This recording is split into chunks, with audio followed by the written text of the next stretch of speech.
Hello, hello, hello, hello, everybody, and welcome to Mahala Monday. It is the 13th. It is May. It is wonderful to have you with us. My name is Dougal, and as always, joined here by Rhoda. Hello. Hello, hello, Dougal. Welcome, everybody, to our 6 o'clock show on a Monday. And I'm always asking you, do you have your coffee, your glass of wine, your plate of food? Are you ready for us? You certainly have to be. But first things, we just want to ask you, like, as always, you got to share this, like and subscribe, of course. We want you part of the family, part of the conversations. It's an interactive show, of course, and I'm sure there's going to be thousands of questions coming through as well. And we'll gladly put them to our guests. And this is what is really brilliant, because whatever developments and changes and shakings and all of these things, the tremors, you hear it from here first, man. This is what it's all about. So it is absolutely wonderful to have you along with us this evening. Yes, the comments are very, very welcome. Please send them through, and those details are there at the bottom of the screen. Now, first things first, I'm excited about this. That is right, Dougal. Anything that's got to do with traveling and Africa on its whole. I mean, Africa, guys. The changes, what's happening, the hot news that we're bringing you, it's happening right here, and this makes us very excited at the end of the day. No, it certainly is. And I tell you what, we're not going to waste any time, because I really want to get with the guest. So because this guest is just absolutely fabulous, and the guest has been on Mahala Monday before, and a short moment ago he reminded us that it was about 2 years. 2 years, exactly. Can you believe it? Yeah. I couldn't quite believe that it was 2 years, but be as it may, we'll take him on his word. But he is joining us now, and he's live at his house there, which is in England. In South Devon, just close to Torquay. He told us a moment ago. Jon Howell is with us, everybody. Jon, hi. Thank you so much for your time. Thanks for joining us on Mahala Monday. It's brilliant to have you here. Welcome back, sir. Thank you, Dougal. Thanks, Rhoda. It's like being back with family, so always a pleasure. Love that. Love it. And the reason we got you on is because we've been talking about this, and of course we've been telling people that we will be talking about AviaDev, and of course which has got the big subject, especially with aviation and when it comes to aviation on the African continent. But quickly, before we really get stuck in, give people a quick overview of AviaDev. Okay, sure. So what we are is a live event, but also a year-round platform, and the focus is on one thing and one thing only, which is improving air connectivity to Africa, from Africa, and within Africa. So we do that by bringing those stakeholders together. So that's airlines, airports, tourism boards, government officials, industry people, suppliers of equipment, put them all together and stimulate the development of new air routes between destinations. And how long has AviaDev been going about? So I created AviaDev in 2016. That was our first event in Kigali in Rwanda. So 8 years with a 1-year gap because of our friend COVID, when we weren't able to run an event. That was in 2020. But even during the COVID times, we did some hybrid and online events, and then came back to life down there in Cape Town in 2022. That's right, I remember. So talking about recovery, now we're listening now, we know what happened with COVID and that. Obviously, you found yourself being in a company that obviously does conferences. We saw that beautiful picture now. Your recovery, and what's new, what's trending at the moment? Yeah, I mean, look, the recovery is strong. And I think that what happened was there was a lot of industry bodies that are they're paid, and their job is to predict the future, and I think even they gave up after a while, because nobody was ever correct, and it didn't matter whether it was aviation or anything else, and they were very conservative in their recovery estimates. They said, it'll take years to get back to where we were pre-pandemic. And, there are brighter spots and certain markets that have recovered quicker. But if you look at it, just in the last month, they put on some numbers, say like 10% growth year on year. It's huge, and that's a huge number. So it's definitely strong at the moment. I think people are seeing that reflected in the cost of traveling as well. But there are other impacts on that as well. There are other reasons why travel is expensive. Or more expensive than it was pre-pandemic. But ultimately, yeah, the airlines are making up for lost time, and people, I think, are proving that they want to and need to travel for work, for their families and for their own, sanity as much as anything else. Yeah. And John, so getting into it, aviation and the progress of African aviation travel. Let me talk to you about this and this whole sort of definition and the concept of it. I recall the last time you were on, and this is why I'm saying it can't be 2 years, because I don't remember last week, let alone 2 years. But I remember you very clearly telling us at that specific program that when it comes to global aviation within the African continent was like something less than 5%. And if I remember correctly, you said 2 it was at the time. 2. Yeah. Wow. So now if we looking at just the last few years, and you saying 10% year-on-year growth, and aviation is, in my mind, has always been a very sort of frugal, frail, anything can happen and all wheels come off or anything like that within the sector. How is it going now? Are we still at 2.1? We are still at 2.1, but everything else is growing. So it's a share of a growing market. So it's not necessarily growing any faster than any other markets or any slower. It's just growing as a global industry. So Africa still, its share is about 2.1, but we hear this all the time in my business, but Africa represents about 18% of the global population, but only 2% of the aviation industry. So that's why I'm so bullish and excited, because these people need to fly. They want to be connected. The distances are huge, and there is no alternative. You can't just jump on a train from Lagos to Johannesburg. You can't get on a boat. You can't, drive unless you've got months of time to spare. You're going to have to fly, and the more we're working on sustainable side of things to obviously make it more sustainable to fly. But in the interim, aviation is the only way to connect Africa to do business and to build those links between the countries. Yeah, and we got some comments here on social media that we just want to check in. Hubert says, "Hi, thank you, Hubert." Hubert says, "John, and AviaDev clearly is a journey, not a destination." Here we go. I like it. I like that. We might use that. I might have to pay him some royalties for that. Thanks for that, Thanks, Hubert. Yeah. So in terms of you looking now. If you look over your shoulder and if you look back at time, obviously connecting, like you said, these different role players, not just in terms of tourism boards, but it's airlines, it's the governments. And do you see there's a growth? And obviously a lot of conversations would have happened organically with those different stakeholders. Yeah, I think that's the point. The point is that you can very quickly operate in any industry in a complete silo, in an echo chamber, if you choose to do that. And what we want to do with our platform is to allow different voices to be heard and to just create a bit of a melting pot where everybody's got the same thing as their objective. They are coming to do business, whatever they do, whether that's to get more travelers to their destination, to increase the amount of aircraft they've got in their fleet. They might want to meet a leasing company to buy a new aircraft or lease a new aircraft. They might want to meet a bank. They might want to meet an aircraft manufacturer. But what we're doing is really creating that environment where they can have those conversations and understand what's happening on the other side of the fence as well, and get a bit of an understanding.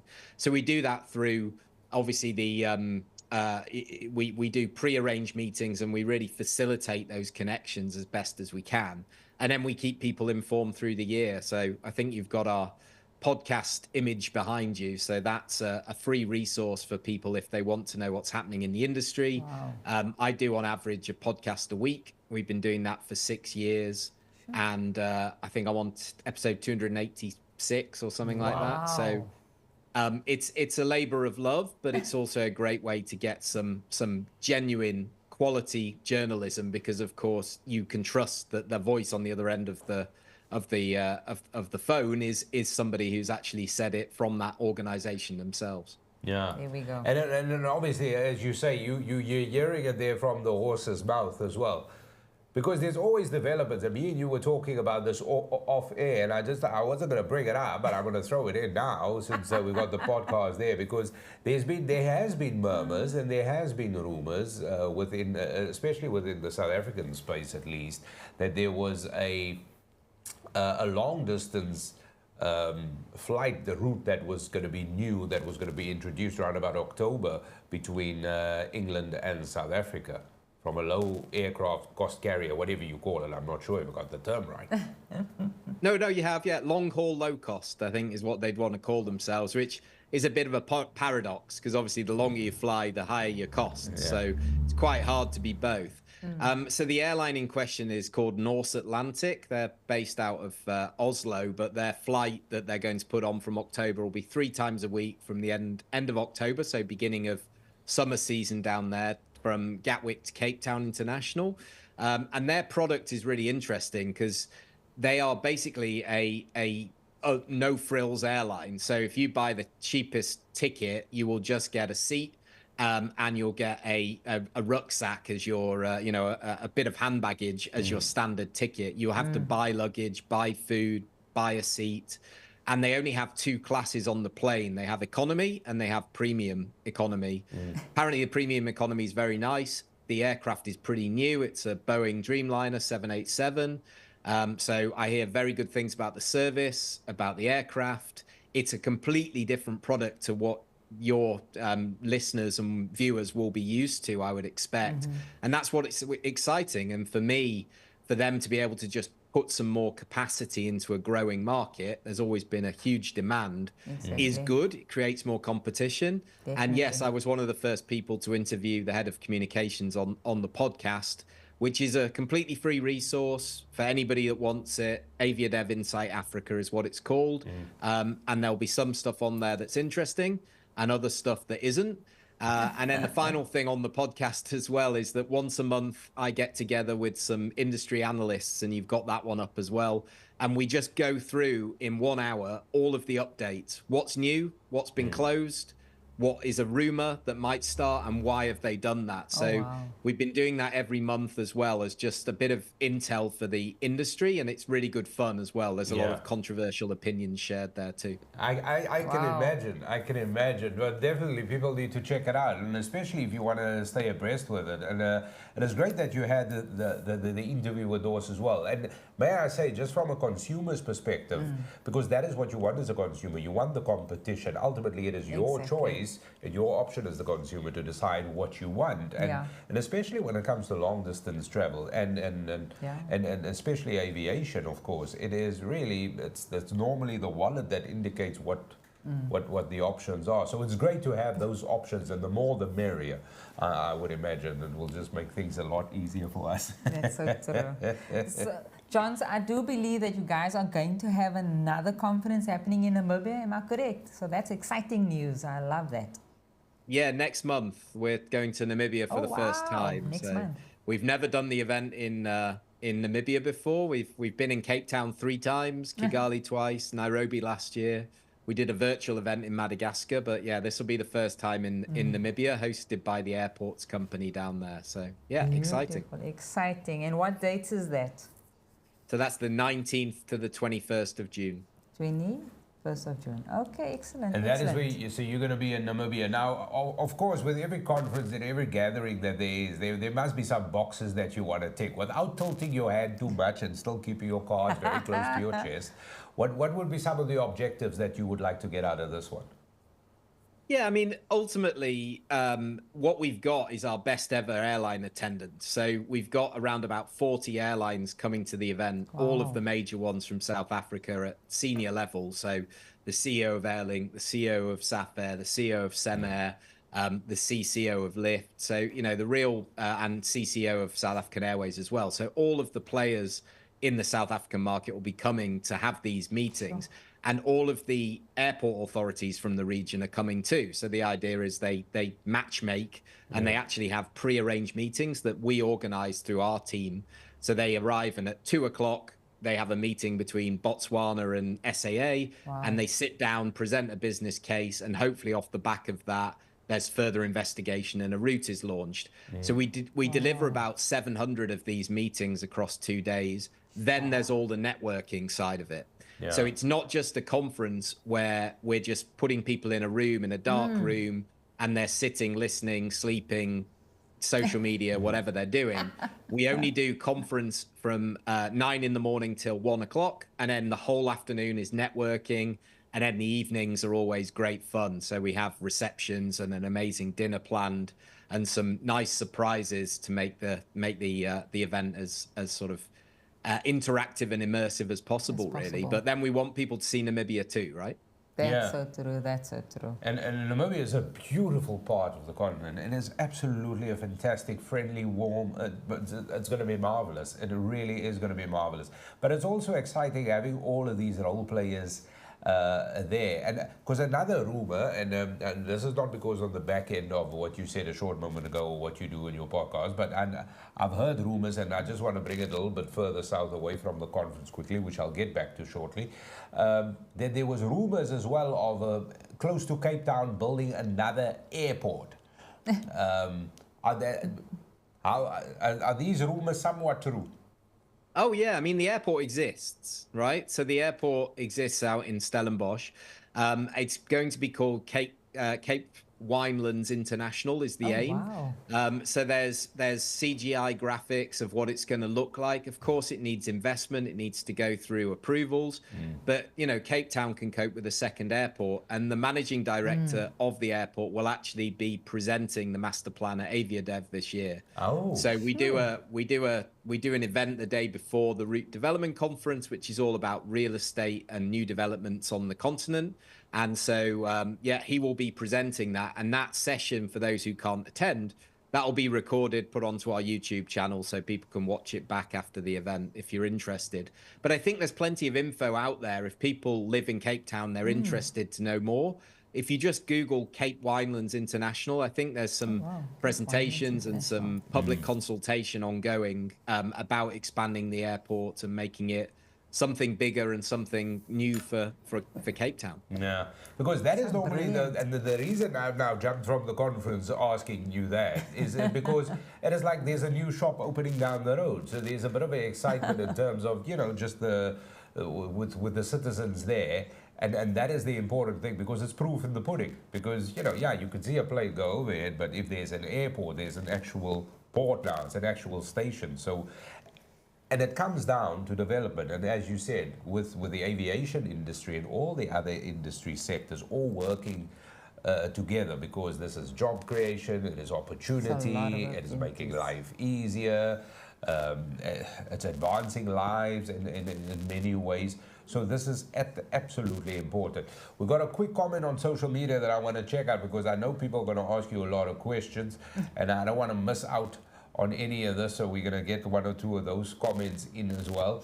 And Hubert, yeah, Hubert says unity is strength, and when there's collaboration, wonderful things can be achieved. You have nothing to lose, only a world to see. Well done. It's lovely, very poignant. Yeah, I love it. It started with the BACWC as part of the security consultation, and what he was referring to as the Business Against Crime Western Cape, as part of the security consultation, and referring to the airport. That is what I'm saying. I'm assuming that's that Hubert that Hubert is doing that. But also let's jump to the conference, because I know you got the podcast. People can visit the YouTube as well to see everything that you are doing, but also new routes. This is key, isn't it? Now, without I don't look, I'm not a journalist, but I'm sure you could tell us something about a new route and what's happening. Yeah, look, at the end of the day, there's conferences that exist for the sake of being a conference, and then there's, you know, what we want to do, and what I get excited about in what my daughter's going to ask me about in the future is, you know, what actual tangible difference did you make? And when we see new routes being announced, and behind you there, you'll see that there's a quote there from Zambia Airports, who've been talking to SAFAir for ages. And off the back of the conversations at AviaDev, the continued interactions, because new routes don't often start tomorrow when they were talked about today. They can take years of interaction and work and data analysis, etc., before that airline is willing to take the leap. But SAFAir, many of your viewers will remember, they've always been a domestic airline, but with the demise of Comair and the opportunity and the fleet they've got, in the last year, they've expanded into the region, into Mozambique, into Zambia, Zimbabwe, and maybe even Namibia in time. So, you know, they're doing that. And obviously the quote that we've got from my friend Josiah at Zambia airports is testament how hard it would be. I probably never would have started because it's so difficult, as you'll appreciate. I'm sat here in the UK. I can't travel to Africa that regularly, so I go to other events where I can meet lots of people at once. And it's been really, really, really tricky. But the thing that I would always say is that because we're a private event set up by a British guy with a passion for Africa, every single person who shows up wants to be there. They've chosen to be there. No government's told them to come. So therefore, they are in the right mood. We've got the right culture to do business. And it's a very private sector mindset event where people are saying, I'm here to do business. I'm ready to do business, you know, and let's sit down and let's actually make this happen. So, yeah, we're proud, but we've got a lot of work to do to get that 2.1% share up and get Africa punching up towards its weight, you know. So I'm excited about that challenge. That's true. One of the things I remember we spoke about as well, John, was especially I think during that COVID time where airports, and this is where I wanted to find out by you, the implementing shops within the you know, the airport where, you know, it always used to be like empty. You go there, you get your bags, it's just this emptiness. How far has that come? Because I know that was one of those things that you highlighted as well, that if they start putting up more shops in that, then when COVID hit us, it wouldn't have been as bad for some airports, obviously, because they actually had the retail as well. Yeah, so actually, you're almost there, Rhoda, on that one, but it's slightly different. So the thing that we wanted to create was non-passenger related revenue. So shops in the airport are still, you still need passengers. They were shut. There were no customers for those. There was no money for the airport. Car parks were not making any money because nobody was parking their car. Where there's resilience, the ability to build resilience is to actually sell the real estate around the airport. So the airport may own a load of land around the runway, and that could be sold off to become a cargo facility or a cold storage facility or an office block or a hotel. And that's valuable revenue for the airport company itself. So that's what we're doing with the session on the 19th. We do an airport real estate with investors who are coming with their money to look at investing in airport real estate. So that if we had something like that, then we would be a bit more resilient. But also, even in the interim, what it allows the airports to do if they're making money from somewhere other than the airlines is to not always keep putting the prices up for the airlines to land. That's one reason they don't do route development, is because Africa is very expensive to operate. You're paying a lot of money on landing fees and traffic fees and handling fees. So the more we can support that, the lower the price can be for the airline and the more they can fly. So there you go. So, John, when we look at, and just jumping back to the conference now as well, I mean, obviously, as you said, there's a wonderful team of people doing that. There's obviously wonderful partners and individuals that you team up with that has obviously impacted the growth of this African aviation collective ideal, that if we could put it that way. Who would be all of those role players? Well, there's so many. I mean, the first one is my event director, Mahala. So Mahala and I have worked together since the inception of the event. There's Mahala on the pictures. So she does a lot of the operations and the logistics, and I do the sort of the chairing of the conference and the sales and the marketing and that sort of stuff. So she would be one. We have an advisory board, so I don't create the program in isolation. I have a group of about 15 people. We meet every year and then we keep discussing to develop the conference topics and the what's gone well, what's not gone well. They keep me in check as well. And then the big person as well would be a gentleman called Germa Wake, who used to be the CEO of Ethiopian Airlines. He's been our event patron since pretty much 2018. We have a Lifetime Achievement Award named in his honor. He was the CEO of the airline, then the chairman of the airline, He's known as the godfather of African aviation, has been a massive supporter of mine and of AviaDev's. Comes every year. He's now in his 80s and he's just full of life, full of energy. And he has a reverence about him with our delegates as well. So to have his support has been absolutely amazing. And yeah, I can't thank him enough for what he's done for us. Yeah, and now that you spoke about Ethiopian Airlines, because their footprint has been remarkable on the continent and globally as well. Yeah, they just keep growing. I mean, they serve so many destinations. They're always ordering new aircraft. And it's testament to the fact that great things take time. You know, people think, oh, I want an airline like Ethiopian Airlines, not knowing they've been going nearly 80 years. Wow. So, you know, they've gone through hard times. They've made good and bad decisions. But the last 20 years, pretty much coinciding with when Gurma was CEO back in the early 2000s, that's when we've really seen the ramping up of their operations. And they've now partnered in certain African countries to open airlines as well. So they've got a great footprint and they're a great ambassador for Africa, but they can't do it on their own. We need competition too. Oh, yeah. Here we go. Competition is good. And I want to ask you this, and this is just sort of picking your brain. And then, I mean, if we look at like, what's the continent? We're close to 1.5 billion. That's where we were. We pretty much within that vicinity. New airlines, they, you know, it's always great to have them. And I don't know, just from a consumer point of view, I believe so much in the more the merrier, the more choice I have, the easier it is for me as the consumer. You know, I believe in that. But there's a lot of role players that needs to come in terms of just the general logistics around that. Now that the world is pretty much a global village, because this is where it's happening. The African continent is where the expansion is happening. This is really it. Are we going to see more airlines from other spheres of the world trying to get a footprint within the African continent? Is there that sort of slide happening, or is most of the development happening from originating out of the continent? Yeah, I think it's a really good question. So for the first time ever, we have AirAsia coming from a team from Kuala Lumpur coming to AviaDev Africa. They've never been before. They're looking at Africa as a new market for them, from potentially East Africa into Malaysia and onto China and the rest of Asia, which is super exciting. But you've got kind of two different things going on. So the international airlines have a massive grip on Africa's market.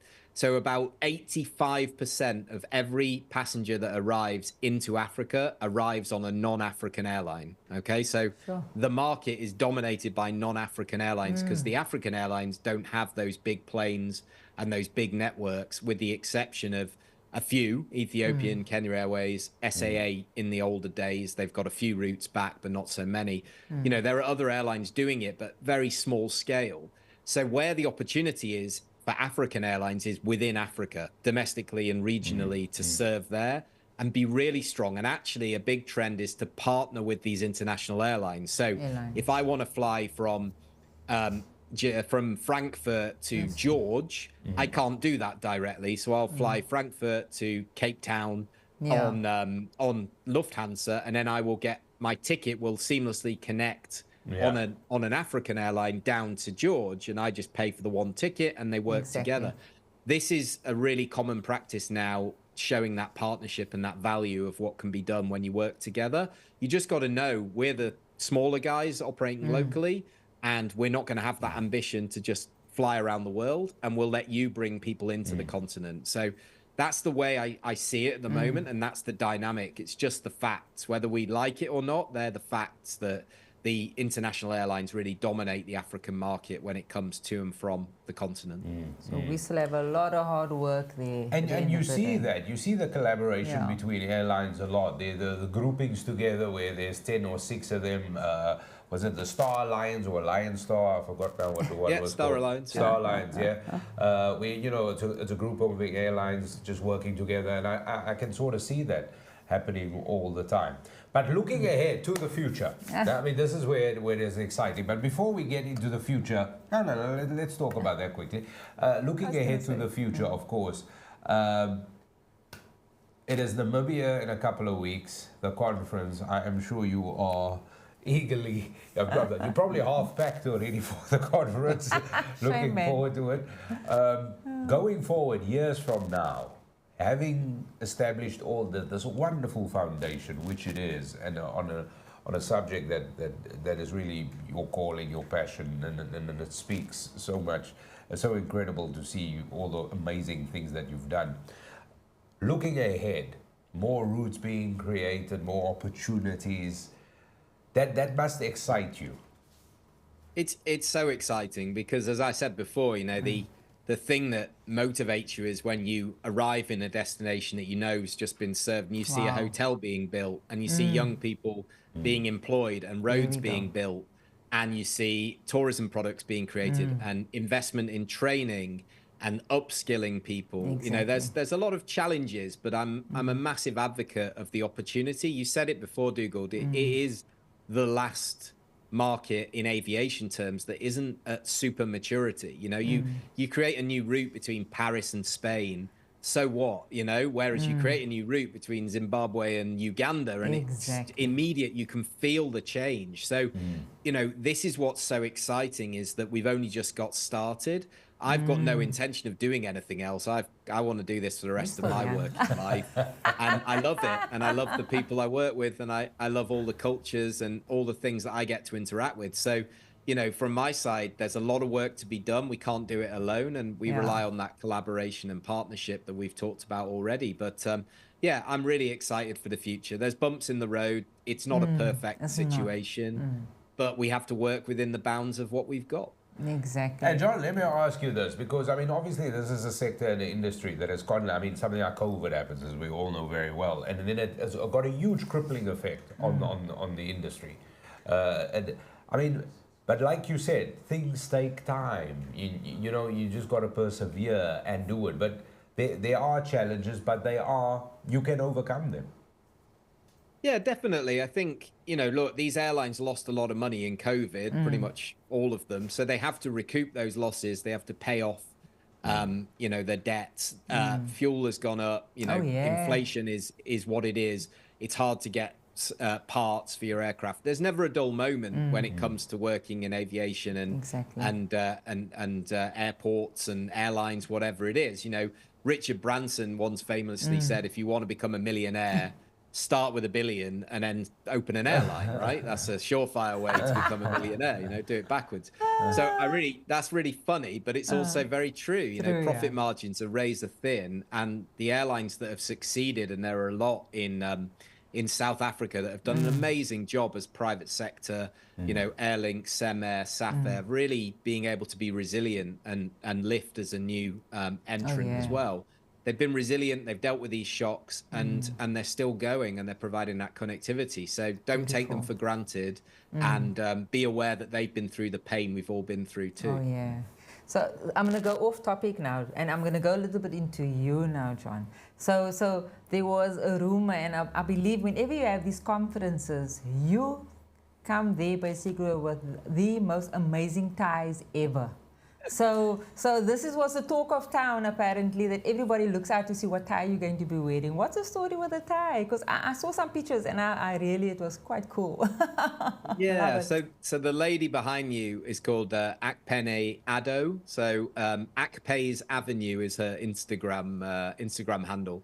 So a friend of mine came to an AviaDev conference in Cape Town with a gift, and it was this beautiful handmade Ghanaian tie. And I wore it for the conference, and then I said, can I ask who you got it from? She put me in touch on WhatsApp, etc., etc. So over the years, not only me getting shirts, as you can see, me and my daughter wearing matching shirts. I have ties, but also within the community now, I have work contacts who are getting in touch with her, creating her business, and even to the point that her and her fiance last December opened a photography studio in Ghana, which I am the investor. So I own her. She now has her business. I have a little business in Ghana, and she has a photography studio and craft studio. But she's an artist. She's just incredible. Amazing. So yeah, amazing.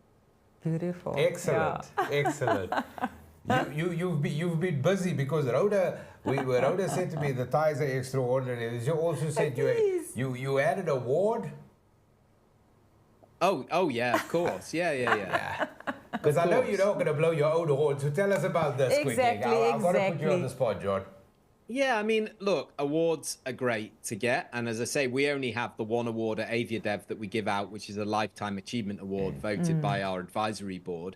But I was really honored to receive this back in 2021. So the height of the pandemic, obviously, what I'd done pre-pandemic by doing the podcast, I'm very heavily into social media, LinkedIn and YouTube. I got some recognition for keeping people connected. So during the pandemic, every Wednesday, we would run a session, a live session, just like you're doing now, but a webinar that would allow us to make sense of what's going on, but also keep the community connected. Exactly. It was completely free. It felt like something I wanted to do and we all needed at the time. We don't do it anymore, but I think that's really where it came from, was all about developing that content and saying, well, what would the industry need right now? What would they like to see and what would they like to hear? So that's, I think, the story behind that. Wow. Well done, sir. And then I just looked also when you sent your email, basically, I saw, and I'm going to mention all of this. So you're the CEO and founder of AviaDev, and you're the visiting professor, a Conventry University, a global ambassador, and the Guerrilla Organization. I mean, Jon, how much more are you doing out there? You're a very busy man. Yeah, but some of these things are more involved than others, right? So the university, which you can see, so once a year I give a lecture on African aviation to the students at Coventry University. So I'm not a full-time professor. It's just a title that's been very kindly offered to me by the university. So I've been going every year for 5 or 6 years. And then I support the students at undergrad and postgrad, get interviews, and sort of with their studies and with their research. So that's the Coventry side of it. And then the Guerrilla side is I've been fortunate enough to go and visit them twice, once in Uganda, once in Rwanda. And it was the most life-changing experience of my life. And I wanted to do more for them. So we do lots of fundraising. I'm the only person to have climbed the 3 highest mountains in the UK in a single weekend in a gorilla costume. Oh, my word.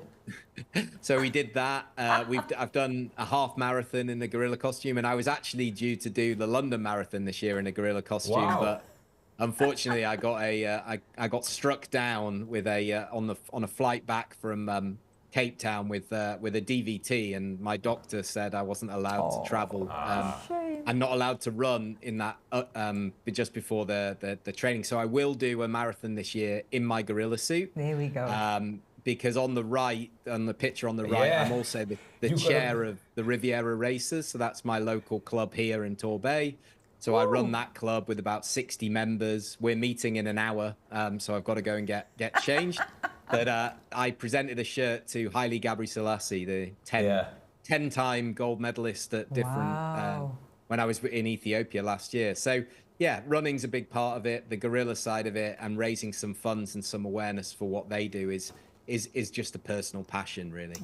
When you spoke to Haile Gebrselassie, did he at least give you a tip on all the running? And did you tell him you're going to run in suits? Yeah, exactly. Yeah, no, he was fantastic. He's such a nice guy, and he's very involved in tourism development and that sort of thing. But very open guy. And he does a great Ethiopian run every year as well for all of the public in Ethiopia. So he's a real philanthropist and trying to solve a lot of the issues they've got in the country through sport and through exercise. So fantastic guy, yeah. Absolutely wonderful. It is wonderful. Jon, any closing thoughts? We know you're busy. We don't want to keep you. I just want to say thank you once again for being here and bringing so much positivity. Because this is really what it is, just talking to you. It is about the positivity, the opportunity that you embody with and doing all the things that AviaDev is doing, and you're so passionate about it. But just for that positivity, it is it is wonderful to hear. And of course, your whole family is behind you with all of this. We saw a lovely picture with your daughter as well. Oh, there's your wife. What can we say? What can we say other than thanks? Yeah, no, thanks. I think the thing is that you have to remain positive as best as you can, no matter what. But the thing that I've learned is that you just got to be pragmatic. So I'm not here to change the ways. I'm not going to change governments. I'm not going to change the way they think and the way that these things actually play out. But what we can do is we can work within the bounds of what we're able to do, and that's what AviaDev is. It's a case of we're not here to set policy. We're here to do what we can within the hand that we've been dealt. And I think that kind of pragmatism allows you to then just say, well, how far can we get? Then we can lobby for the next step, rather than always looking at the big blue sky thinking and never getting there. It's like, what practical steps can we do now to move us forward? So that's my approach to things, and I think all the time that we're doing it, the better, really. Yeah, Most definitely. John, and before we let you go, we got some comments on social media. We just might want to get your take on that as well. We'll put one or two of them up. Mark Saul says, John vision seems incredibly promising, and this really excites me about the future of aviation in Africa. And that is it. That is that positivity that we speak about. Oh, Jason as well. Jason says, very interesting, something we didn't know we needed. Love the episode. So there we go. thank you as well for that. So And that is brilliant. And Karen Powell says, such an interesting show. Thank you very much. So there you have you getting some big plaudits here. Oh yes, definitely. As you should.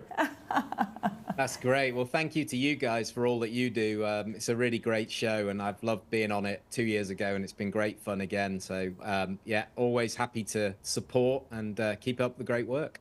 Thank you so much. Thank you very much, John. It is good seeing you. Hopefully it won't be another 2 years. No, definitely not.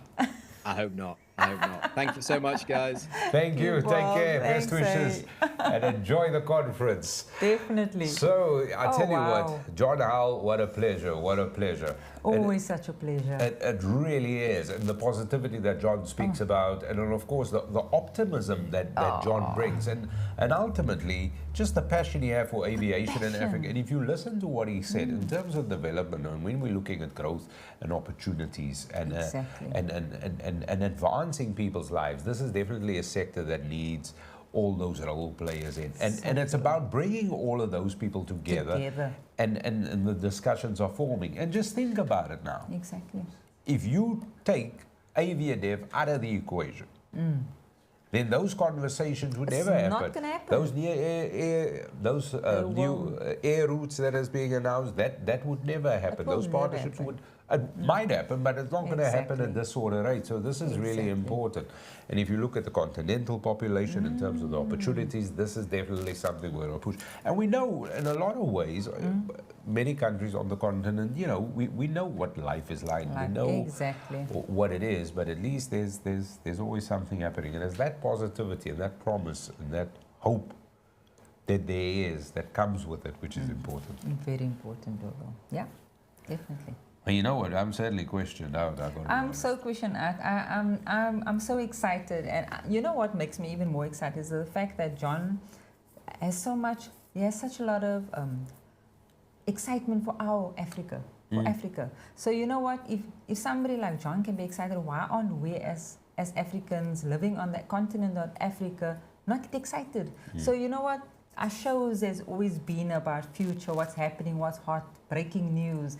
This is breaking news, guys. If somebody else, not even living in South Africa or Africa itself, is doing what he's doing, then you know what? It's time for us to make changes. Time for us to look at our country. And I know elections is coming up, but you know, let's be positive. Let's look at this more positively and make Africa part of this global economy. And we can make changes. I mean, come on, we can do it.